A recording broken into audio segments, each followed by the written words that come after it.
Buenas tardes. Seguimos con las discusiones de cuerpo rígido que hemos venido trabajando en los últimos videos.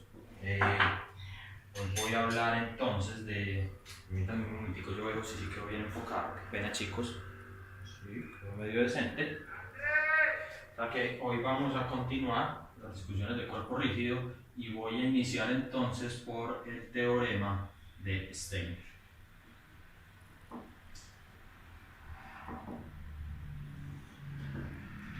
En general, nosotros ya sabemos que el momento de inercia se escribe como ¿qué? El momento de inercia se va a escribir como un sumatorio desde i igual 1 hasta n, donde este n es el número total de partículas. El momento de inercia entonces va a ser un sumatorio desde i igual 1 hasta n de las masitas individuales que me constituyen el cuerpo rígido por r sub i al cuadrado. Eso sería en el caso discreto, y en el caso continuo el momento de inercia también se puede escribir como la integral de ¿qué? De la distancia media al cuadrado por el diferencial de masa. Independiente de si sea continuo o discreto el momento de inercia que estamos escribiendo, ya habíamos visto que este momento de inercia depende estrictamente del sistema de referencia que nosotros estemos utilizando. ¿Listo?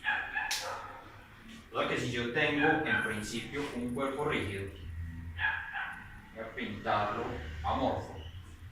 ¿Listo? Digamos que ese es un cuerpo rígido tridimensional.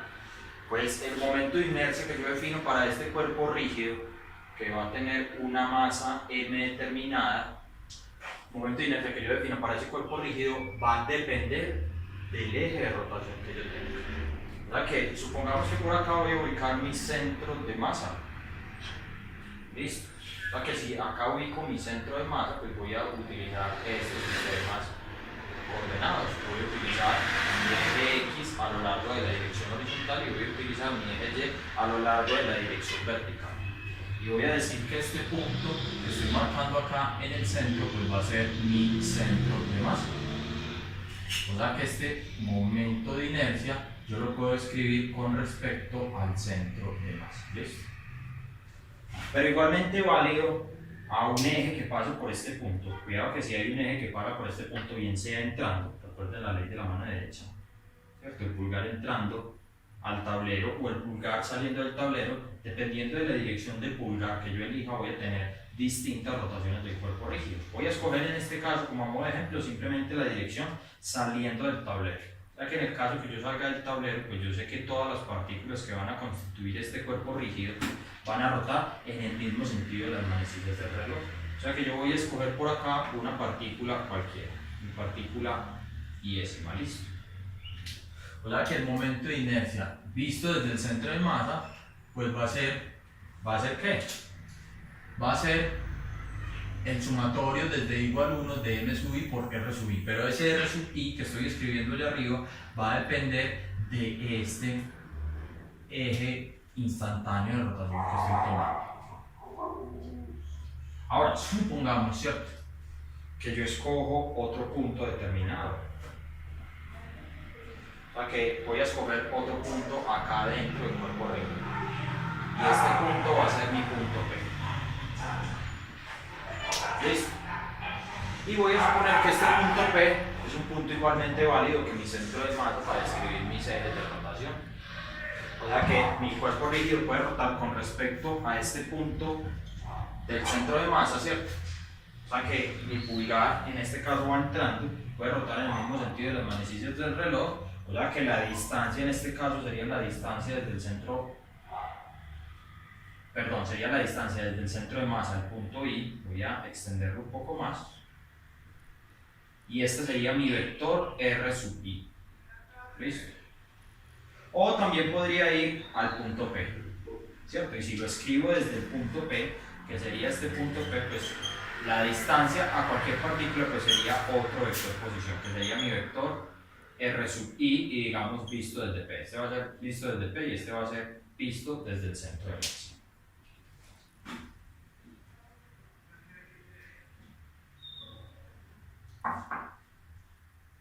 O sea que tengo dos posibles momentos de inercia, uno escrito desde el centro de masa y otro escrito desde el punto P.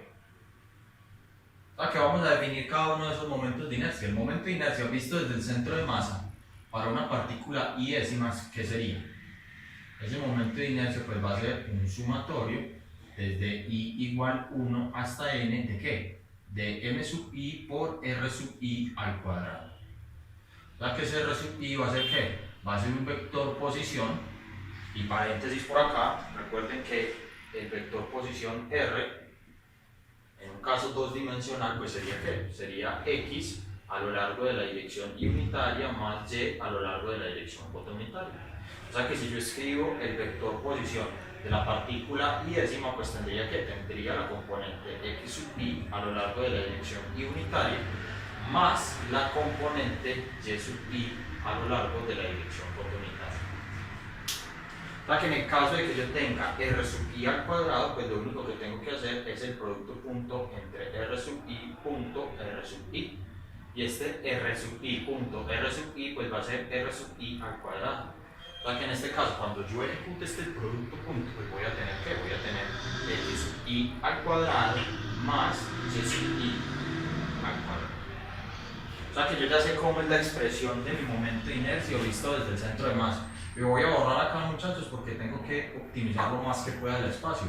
O sea que en este caso voy a tener que mi momento de inercia visto desde el centro de masa va a ser el sumatorio desde i igual 1 hasta n de m sub i, que me multiplica a x sub i al cuadrado más y sub i al cuadrado.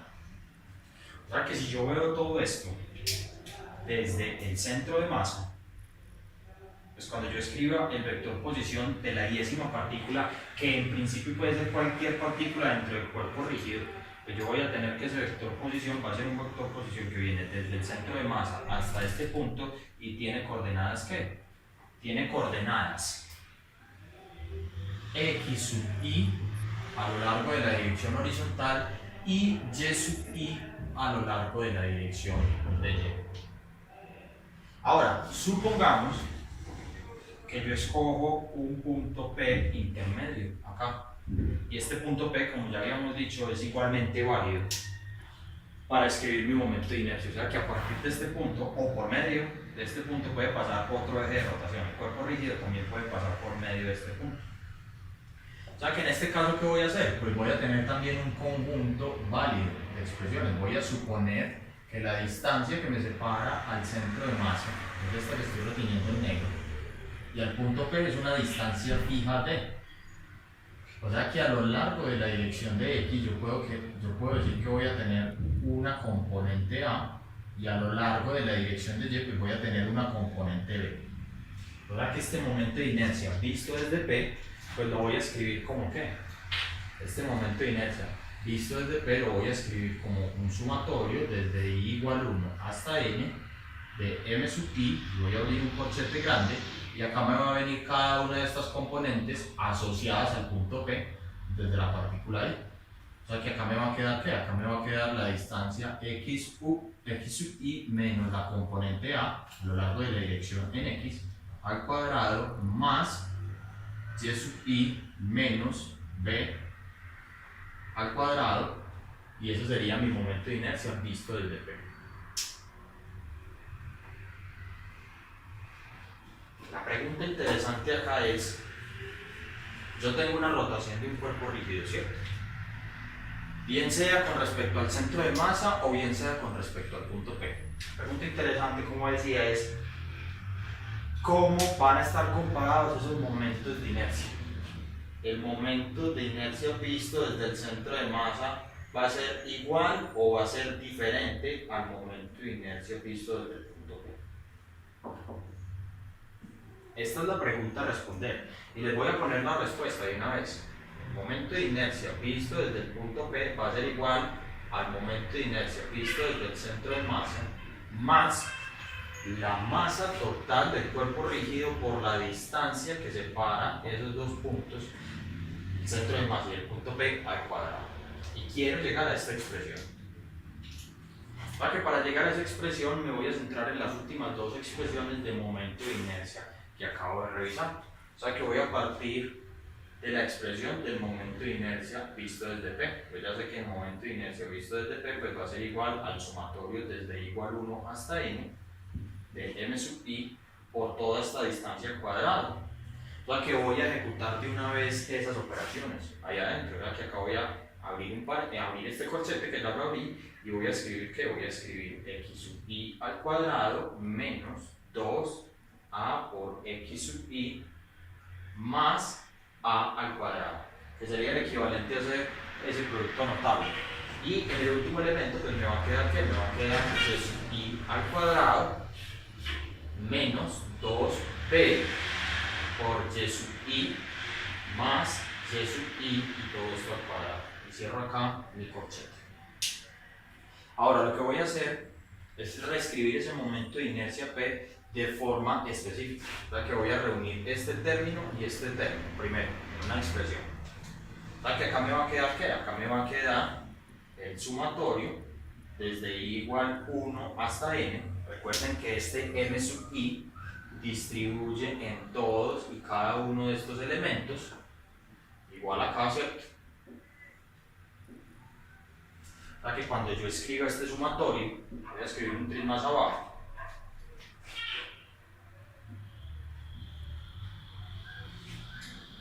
Pues este sumatorio me va a quedar como un sumatorio desde i igual 1 hasta n y voy a reescribir los términos que tengo subrayados en rojo. O sea que acá me va a quedar m sub i y ese m sub i pues le va a multiplicar ¿a quién? Le va a multiplicar a x sub i al cuadrado más y sub i al cuadrado.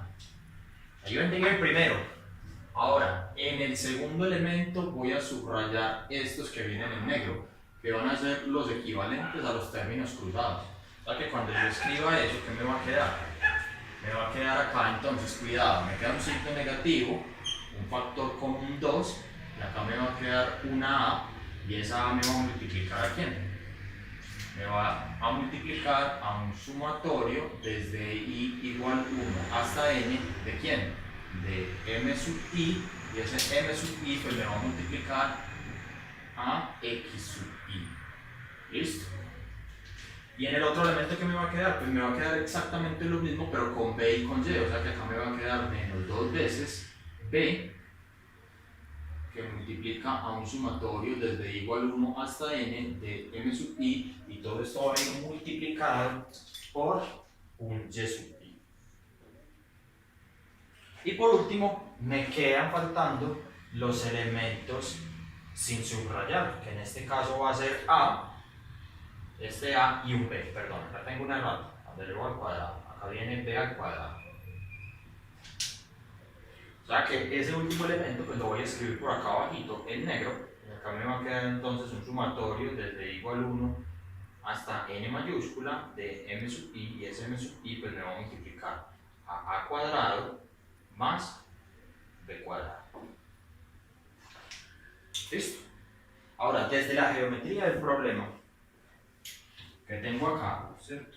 Desde las variables que estoy declarando, pues yo sé además que se cumple el siguiente pitagorazo. Yo sé que la distancia de a al cuadrado va a ser igual a ¿cuánto? Esa distancia de a al cuadrado va a ser igual a al cuadrado más b al cuadrado.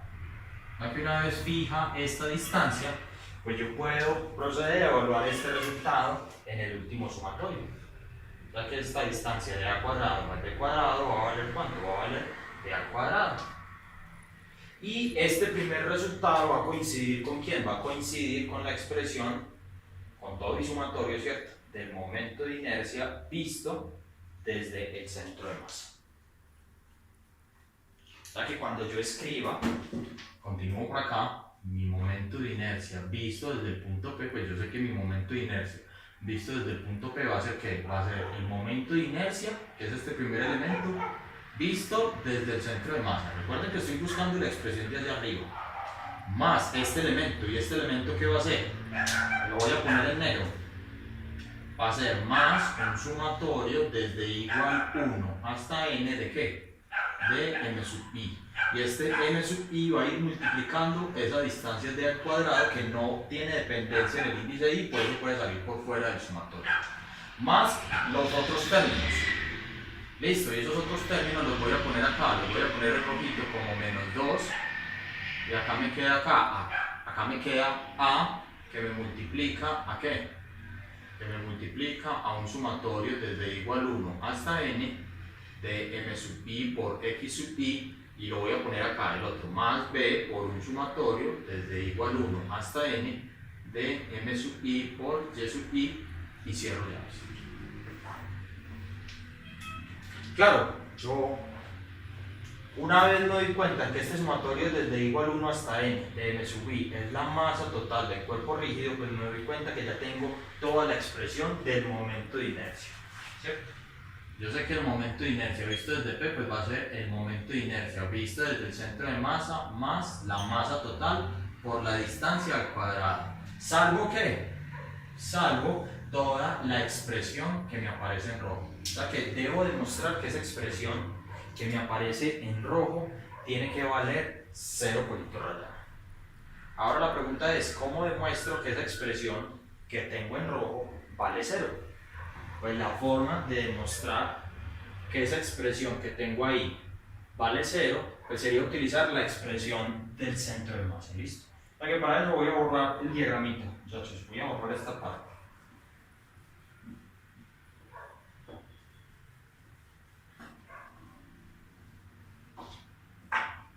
¿Recuerdan la expresión del vector posición R centro de masa? El vector posición R centro de masa se define como que se define como el sumatorio desde igual 1 hasta n, que es el número de partículas, de m sub i por la posición de cada una de las partículas. Y todo esto va dividido sobre ¿qué? Va dividido sobre la masa total del número de partículas.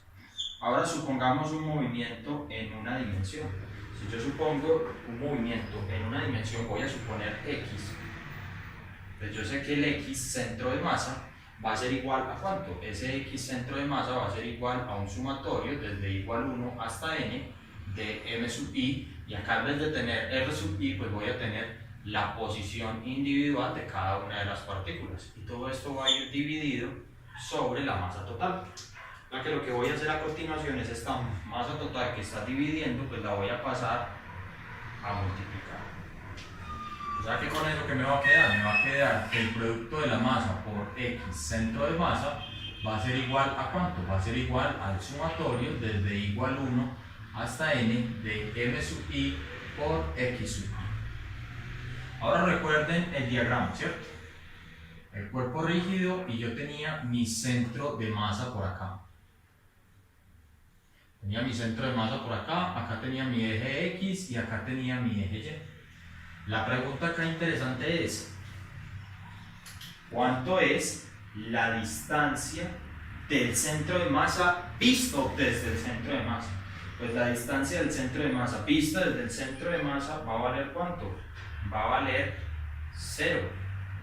¿Verdad que si el lado izquierdo de esta ecuación vale 0, pues el lado derecho necesariamente también tiene que valer 0. O sea que cuando yo utilizo esa representación en la última expresión que yo tengo acá en rojo, pues yo me doy cuenta que este sumatorio va a valer 0, y por tanto este sumatorio en Y, por un análisis idéntico, también va a valer 0. O sea que con eso demuestro la expresión, que es la expresión del teorema de Steiner. El momento de inercia visto desde P pues va a ser el momento de inercia visto desde el centro de masa más la masa total del cuerpo rígido por la distancia al cuadrado.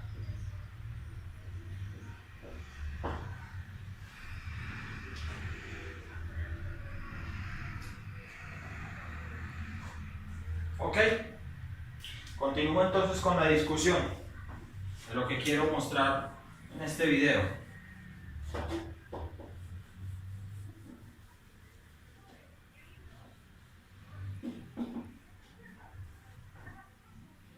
Qué pena, chicos, es que tengo el perro allá abajo acostado, entonces me toca rodearlo para no pisarlo, ya no le gusta irse de acá, entonces bueno, pues tienen que estar, me he dado cuenta que en esta cuarentena como que nos apegamos mucho el uno al otro, vamos, sí, bajo al baño, baja conmigo, bajo a la cocina, baja conmigo, y así estamos.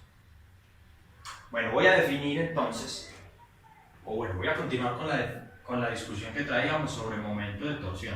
Recuerden que Todo esto lo vimos en las diapositivas, que también les especifiqué el orden ahí en clase.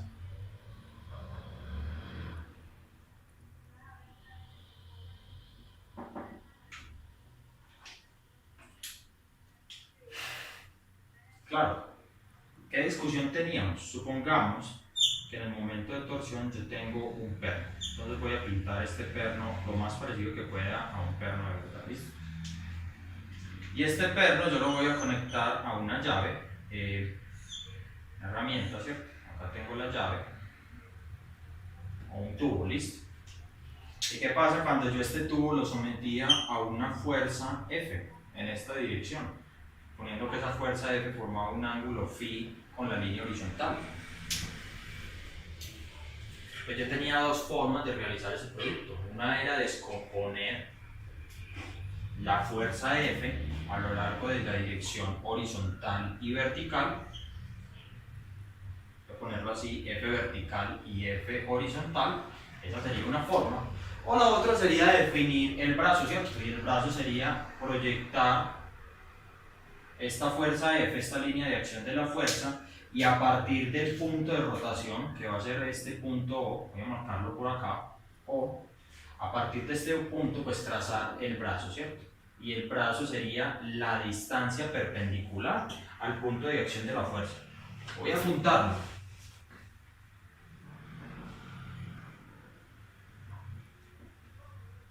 Doble punto, listo. N es igual al brazo, y el brazo es ¿qué? Distancia perpendicular al punto de rotación.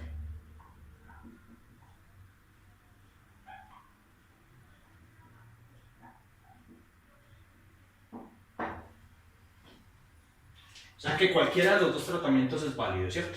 El tratamiento por brazo o el tratamiento por descomposición de fuerzas. Cualquiera de los dos. Y tacho esa fuerza para no contarla dos veces porque ya está contemplada en la componente horizontal y en la componente vertical. Claro, los dos caminos son beneficiosos, ¿cierto? Dependiendo del análisis que uno vaya a hacer. Pero para esta construcción de momento de torsión me voy a centrar en el camino de descomposición de fuerzas. Supongamos entonces, voy a utilizar este espacio acá, que yo tengo un cuerpo rígido. Listo. Y voy a suponer que ese cuerpo rígido, en principio amorfo, está sometido a una fuerza F.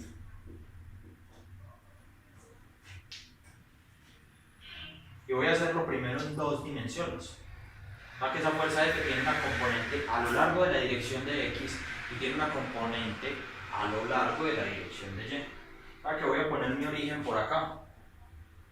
Para que todas las rotaciones que yo tenga las voy a hacer con respecto a este punto. Y mi mano derecha, mi pulgar puede estar entrando o puede estar saliendo. Y eso me va a dar una dirección de rotación en el sentido contrario o en el mismo sentido de las manecillas del reloj. Pero para este caso es irrelevante, ¿listo? Voy a suponer cualquier sentido, voy a suponerlo en el sentido contrario de las manecillas del reloj. Por ahora, por simpleza nada más, por construcción. O sea que, ¿qué voy a tener? Pues lo primero que tengo que hacer desde este punto es construir mi vector posición. Yo ya sé que el vector posición va a ser la distancia a una masita ahí que pasa por este punto, o sea que este va a ser mi vector R sub I, y yo ya sé que a partir del punto O, voy a exagerarlo, pues voy a seguir ¿qué? Voy a seguir una trayectoria circular. No me alcanza el tablero, una trayectoria circular de radio R. Imagínense que se cierra eso. O sea que esa fuerza F, voy a suponer que yo de esa fuerza F conozco el ángulo que ella forma con la línea del radio. Voy a decir que este ángulo es un ángulo phi, para mantener la misma convención de allá. O sea que esa fuerza F yo la puedo descomponer a lo largo de dos direcciones en este caso. La puedo descomponer a lo largo de una dirección radial, que la voy a llamar como la F radial, claro, porque va a lo largo de la dirección del radio, y también la puedo descomponer a lo largo de la dirección tangencial. F tangencial, listo. Y tacho esta F para no contarla dos veces. O sea que tengo dos componentes de fuerza que me descomponen esa fuerza en rojo. La fuerza radial y la fuerza tangencial. Ahora, para fines meramente de rotación, ojo con esto, de rotación, la componente tangencial es la única que me va a generar rotación en este caso. O sea que claro, cuando yo escribo mi torque, mi producto cruz o mi momento de torsión, pues este torque, voy a escribirlo primero en magnitud, ese torque visto desde O, pues va a ser ¿qué? Va a ser la distancia R sub I por la componente que me genera rotación, que en este caso va a ser la componente tangencial. O sea que cuando yo reescriba esta expresión, pues voy a tener ¿qué? Voy a tener R sub I que me multiplica la componente tangencial, y la componente tangencial pues va a ser la magnitud de la fuerza por el seno del ángulo, en este caso, que sería phi. O sea que cuando yo le quiera poner a esto direcciones, pues yo voy a tener que ese torque, el torque visto desde O, va a ser igual a ¿qué? Va a ser igual al producto cruz de R cruz F. ¿Listo? Y ese sería mi torque. Claro, coincide con todo el análisis que hemos visto hasta el momento. Ahora, voy a ponerle una tercera patica, ¿listo? Voy a suponer ahora un cuerpo rígido. Voy a pintarlo acá. Pero ya este cuerpo rígido va a ser un cuerpo rígido en 3 dimensiones. O sea que voy a suponer mi fuerza F por acá. Y esa fuerza F, voy a poner esta X, ¿cierto? Para simbolizar que ese cuerpo rígido está en 3 dimensiones, lo voy a poner como esta marquita. Para que esta fuerza va a salir a lo largo de esta superficie. Para que este cuerpo rígido va a tener una masa m determinada, como es un cuerpo rígido en 3 dimensiones, pues yo ya tengo que utilizar un sistema de referencia acorde a la situación. Para que este sistema de referencia acorde a la situación, pues va a tener los ejes X, Y y Z, y por acá va a pasar un punto O. Listo, o sea, tengo un cuerpo rígido de masa m sometido a una fuerza F. O sea que con respecto a ese sistema de referencia que yo estoy poniendo, O, ¿cierto? Ese sistema de referencia que tiene origen O, mi cuerpo rígido va a rotar. O sea que de nuevo voy a suponer que todo el cuerpo rígido va a rotar alrededor del eje Z por simpleza, por construcción. O sea que de nuevo yo tengo que definir mi vector posición, y en este caso mi vector posición pues va a ir desde el origen al punto de acción de la fuerza. O sea que este va a ser mi vector posición. Y voy a pintar la situación análoga acá. Voy a analizar una masita I sobre la que está actuando la fuerza y a la cual está apuntando el vector posición. O sea que en este caso yo voy a tener que esa partícula I pues va a seguir esta trayectoria circular. Acá va a estar mi partícula I, y por acá voy a tener mi origen. O sea que acá voy a tener ¿qué? Acá voy a tener mi eje Z y mis otros ejes, el eje X y el eje Y.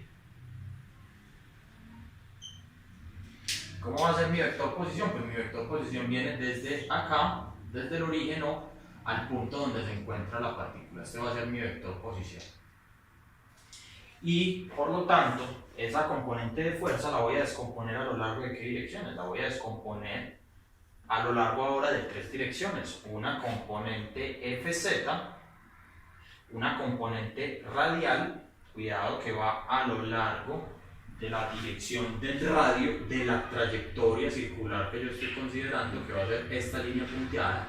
La exagero acá, la pongo ya sólida, una componente RF radial, y una componente que va tangente a la trayectoria, que la voy a poner acá, así, es de tangente a la trayectoria. ¿Y qué se tiene que cumplir? Se tiene que cumplir que la fuerza tangencial es perpendicular a la componente radial, y la componente Fz pues es perpendicular a la radial y a la tangencial en simultáneo. Ahora, para análisis de rotación, únicamente de rotación, pues la componente tangencial, al igual que en el caso 2 dimensional, es la única que me va a generar rotaciones sobre esta isla. Pues la componente radial lo único que va a hacer es que la masita se desplace desde la izquierda hacia la derecha, y la componente Fz lo único que va a hacer es que se mueva desde abajo hacia arriba. O sea que la componente tangencial es la que va a entregar todo el efecto neto de rotación que va a tener el cuerpo rígido que está sometido a esa fuerza F en 3 dimensiones. O sea que lo que voy a hacer a continuación, y a partir de este pedacito de tablero, es el único que necesito acá, pues lo que voy a hacer es escribir esa componente de fuerza tangencial. O sea que la fuerza tangencial, en el caso tridimensional, la fuerza tangencial va a ser igual a ¿qué? Esa fuerza tangencial va a ser igual a la masita I por la aceleración tangencial. O sea que la fuerza tangencial que siente la iésima partícula, perdón, me falta la componente I, que estoy haciendo el análisis para la iésima partícula, la fuerza tangencial que siente la iésima partícula va a ser igual a la masita I que tiene esa partícula por la aceleración iésima tangencial de esa masita. Luego, ¿qué voy a hacer? Luego voy a coger esta ecuación y la voy a multiplicar toda por la componente R sub I. O sea que del lado izquierdo, ¿qué me va a quedar? Del lado izquierdo me va a quedar R sub I, que me multiplica a la fuerza iésima tangencial que siente la iésima partícula, y esto va a ser igual a ¿qué? Va a ser igual a M sub I por R sub I, voy a ponerlo acá, R sub I por la aceleración iésima, la aceleración tangencial que siente la iésima partícula. O sea que, ¿qué es la aceleración tangencial que siente la iésima partícula? Pues la aceleración tangencial que siente la iésima partícula pues va a ser R sub I por la aceleración angular alfa de todo el cuerpo rígido. Después, ¿qué voy a hacer? Después, ojo que estoy considerando solo la componente iésima, una masita I, en todo el conjunto de partículas que me constituyen el cuerpo rígido. O sea que como solo estoy considerando una, que si quiero considerar todo el conglomerado, toda la masa, pues lo que tengo que hacer es extender un sumatorio sobre todas y cada una de las masas. O sea que lo que voy a hacer a continuación es sumar sobre el conjunto de masas. O sea que voy a hacer la sumatoria desde igual 1, ¿de quién? De R sub I por la fuerza iésima, por la fuerza tangencial, perdón, que siente la iésima partícula, y esto va a ser igual a ¿cuánto? Esto va a ser igual al sumatorio desde igual 1 hasta n de M sub I por R sub I al cuadrado, y recuerden que este alfa no tiene componentes I, por lo tanto va por fuera de la sumatoria. Claro, ¿qué vamos a tener del lado izquierdo? Cuando yo multiplique R sub I por la fuerza iésima tangencial, pues voy a tener la definición de torque. O sea que del lado izquierdo voy a tener la sumatoria desde igual 1 hasta n de los torques individuales que sienten cada una de las partículas. Y esto va a ser igual a ¿qué?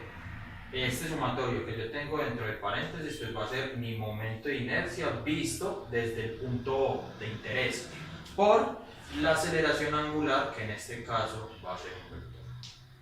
O sea que, ¿qué estoy obteniendo? Estoy obteniendo que para los torques que yo estoy considerando, estoy obteniendo una expresión análoga a la segunda ley de Newton. En la segunda ley de Newton, ¿qué tenía? Yo tenía que la sumatoria de fuerzas es igual a la masa por la aceleración, en el caso de traslación. ¿Y qué estoy obteniendo en el caso de rotación? En el caso de rotación yo estoy obteniendo que la sumatoria de torques es igual al momento de inercia visto desde un sistema de referencia inercial o desde el eje de rotación, en este caso O, por la aceleración angular.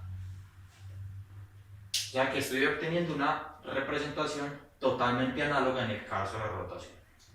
Ahora, ¿qué quiere decir este etiquetado? Este etiquetado quiere decir que estoy mirando las rotaciones con respecto a ese eje que pasa por el punto O. O sea que si yo me quiero mover a otro punto, a otro eje de rotación, pues simplemente tengo que utilizar el teorema de Stell, que fue el que utilizamos ahorita, que vimos ahorita. Ahora, como un pequeño ejemplo de toda esta situación, voy a borrar acá, voy a considerar una polea realista. O sea que voy a pintar acá una polea real. Ella tiene un centro y va a tener un radio R determinado, y voy a suponer que esta polea pues está fija a una pared. La voy a pintar así. O sea que esta polea va a tener una masa M mayúscula, y voy a suponer además que esta polea va a estar conectada a un bloquecito de masa M chiquitico. O sea que voy a tener dos movimientos acá. El movimiento de la masita M chiquita, del bloque M chiquito y de la polea M mayúscula. Entonces el bloquecito de masa M chiquitica pues únicamente va a tener un movimiento de traslación. En este caso la masita chiquita va a bajar. Y la polea, suponiendo que por este punto pasa un eje de rotación, que en este caso va a ser mi pulgar entrando al tablero, pues si por este punto O pasa un eje de rotación, vemos que este punto O es mi centro de masa, por simpleza, esta polea va a rotar en el mismo sentido de las manecillas del reloj. O sea que esa polea únicamente va a estar sometida a rotación. Y en este caso va a ser rotación pura, podemos llamarlo así. O sea que hay dos tratamientos, claro. Voy a analizar primero el caso de la masita M chiquitica. Cuando yo analizo la M chiquitica, pues lo único que hago es el diagrama de cuerpo libre, lo voy a sacar por acá. O sea que en la masita chiquitica M, pues ¿qué fuerzas van a estar actuando? Hacia arriba va a estar actuando la tensión y hacia abajo va a estar actuando la componente del peso, que va a ser M por G. O sea que cuando yo haga sumatoria de fuerzas voy a poner positivo hacia abajo, pues voy a tener sumatoria de fuerzas a lo largo de Y esto va a ser igual a la masa por la aceleración. Y esa va a ser la aceleración que tenga la masita chiquita. O sea que cuando haga la sumatoria de fuerzas en Y, positivo hacia abajo, pues me va a quedar ¿qué? Parto el tablero acá. Me va a quedar M por G menos la tensión igual a la masa por la aceleración. Y esta sería mi primera ecuación. Ahora, cuando yo haga el análisis para M grande, pues ¿qué voy a tener para M grande? Para M grande, voy a pintar la situación, voy a tener la polea acá, ¿y qué fuerzas van a estar actuando? Entonces, cuidado, va a estar actuando el par acción-reacción de la cuerda, ¿cierto?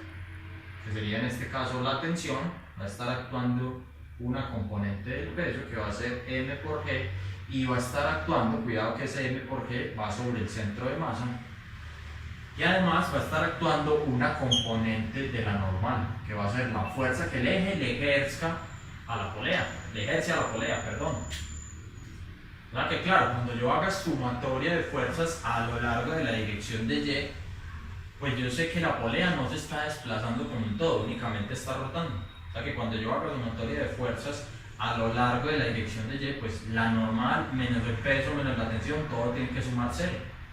O sea que en este caso lo más interesante acá sería analizar la sumatoria de torques. O sea que voy a suponer positivo a lo largo de la dirección de rotación y acá voy a considerar sumatoria de torques igual a ¿qué? Igual al momento de inercia visto desde el centro de masa por la aceleración angular de la polea.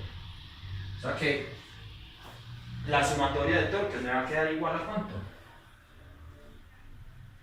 Entonces la sumatoria de torques del lado izquierdo va a ser la distancia, en este caso el brazo, R, por la única fuerza que me va a generar torque. Recuerden que la distancia R, que en este caso el brazo, es la distancia perpendicular desde el punto de rotación, que es centro de masa, al punto de acción de la fuerza. Y como la T es tangente a esta trayectoria circular, pues el brazo y la tensión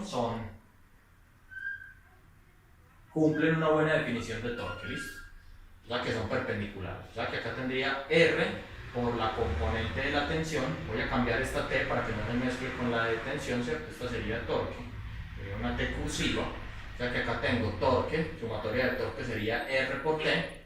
Y esto va igual a ¿qué? Va igual al momento de inercia visto desde el centro de masa por alfa. Ahora, voy a suponer por simpleza que conocemos ese momento de inercia. Se puede calcular por la integral, ¿listo? Pero voy a suponer que ese momento de inercia visto desde el centro de masa es un medio de la masa total por la distancia r al cuadrado, que sería el momento de inercia de un disco. O sea que en este caso, cuando yo lo evalúe en la expresión, la sumatoria de torques, pues voy a tener que esto es r mayúscula por t igual a un medio de la masa total por r al cuadrado por alfa. O sea que este r me va a cancelar con uno de estos r's y voy a obtener que la tensión es igual a un medio de la masa por r por alfa. Claro, y yo sé que el producto de r por alfa pues va a ser la aceleración tangencial. O sea que la aceleración que tenga este punto de cuerpo rígido que es el punto tangente a la trayectoria, tiene que ser idéntica a la aceleración tangencial de todos los puntos de la cuerda. Y si es igual a la aceleración tangencial de todos los puntos de la cuerda, pues tiene que ser igual a la aceleración que tiene este bloquecito de masa m chiquita. Aquí acá simplemente, sin más, voy a poner el producto de R por alfa como la aceleración. O sea que yo sé que la tensión también va a ser igual a 1/2 de la masa por la aceleración. O sea que voy a tener dos ecuaciones. Voy a tener mi ecuación número 1 y voy a tener por acá abajo mi ecuación número 2. O sea que si yo quisiera, por ejemplo, voy a borrar esta parte para concretar el problema. Si yo quisiera, por ejemplo, conocer la aceleración del sistema, que es un parámetro externo que se tiene que determinar en términos de cantidades conocidas, pues lo único que yo tendría que hacer sería sumar la ecuación 1 y 2. O sea que si yo hago la suma de 1 más 2, ¿qué voy a obtener? Voy a obtener que m por g menos la tensión más la tensión va a ser igual a ¿qué? Va a ser igual a la masa por la aceleración más 1/2 de la masa mayúscula por la aceleración. O sea que esta tensión se me mueve con esta tensión y yo obtengo que m chiquitica por g va a ser igual a la masa más 1/2 de la masa mayúscula que me multiplica a la aceleración. Por tanto, el valor de la aceleración va a ser igual a ¿cuánto? Va a ser igual a m chiquita más m grande sobre 2, y todo esto va dividiendo a m chiquitica por g. Chequen las unidades, por favor, ¿cierto? Arriba voy a tener unidades de masa por gravedad y abajo unidades de masa. O sea que las unidades de masa de abajo se me cancelan con las de arriba y esto va a tener unidades de gravedad, ¿cierto? Y recuerden que la gravedad tiene unidades en el sistema internacional de metros sobre segundo cuadrado. Bueno, chicos, hasta ahí va esta parte. Les agradezco mucho. Cualquier inconsistencia me van comentando en clase.